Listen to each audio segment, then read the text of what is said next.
Assalamualaikum warahmatullahi wabarakatuh. Bismillah, walhamdulillah. Assalatu wassalamu ala rasulillah wa ala alihi wa sahbihi wa mawalah. Segala puji bagi Allah subhanahu wa ta'ala atas nikmat iman, kesehatan, dan kesempatan sehingga kita masih dipertemukan dengan bulan Ramadan. Salawat serta salam semoga tercurah kepada Nabi Agung Muhammad Sallallahu Alaihi Wasallam, kepada para nabi dan rasul Allah yang telah membimbing umat manusia menuju jalan hidup yang penuh hikmah dan keseimbangan. Seringkali kita memahami agama sebagai serangkaian larangan. Semakin banyak yang ditahan, semakin dianggap soleh. Semakin sedikit yang dirasakan, semakin dianggap dekat dengan Tuhan. Tanpa sadar, agama kita jalani dengan cara yang melelahkan.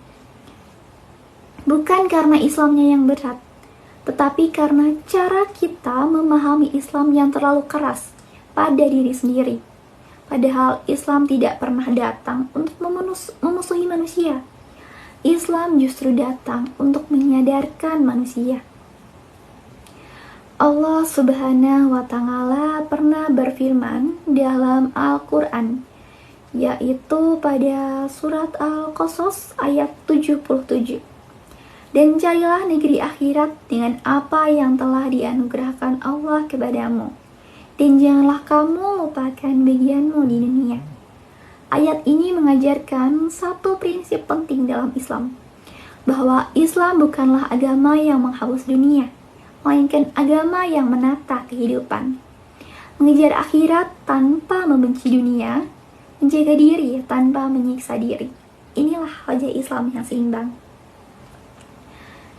Namun, dalam kehidupan sehari-hari, kita sering terjebak pada dua sikap yang sama-sama melelahkan.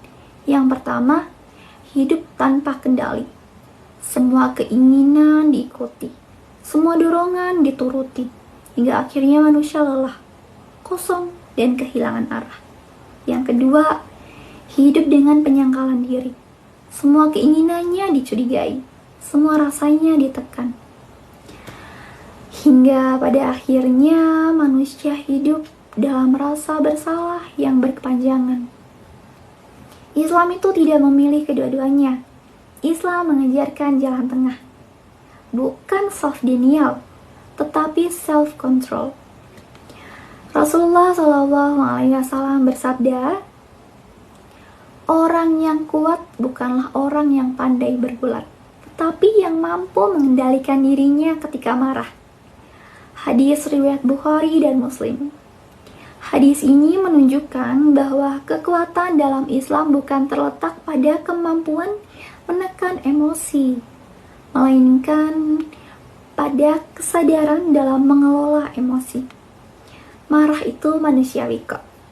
Keinginan juga itu sebuah fitrah. Yang menjadi masalah itu bukan karena adanya rasa, melainkan ketika rasa itu kehilangan kendali. Disinilah Ramadan yang mengambil peran cukup penting. Ramadan bukan sekedar bulan menahannya rasa lapar dan haus saja. Ramadan adalah ruang untuk melatih kesadaran diri. Kita menahan makan dan minum bukan karena kita tidak membutuhkannya, tetapi karena kita sedang belajar bahwa setiap kebutuhan itu punya waktunya masing-masing. Kita menahan amarah, bukan karena emosi itu salah, tetapi karena kita sedang belajar bahwa semua reaksi itu tidak harus diluapkan.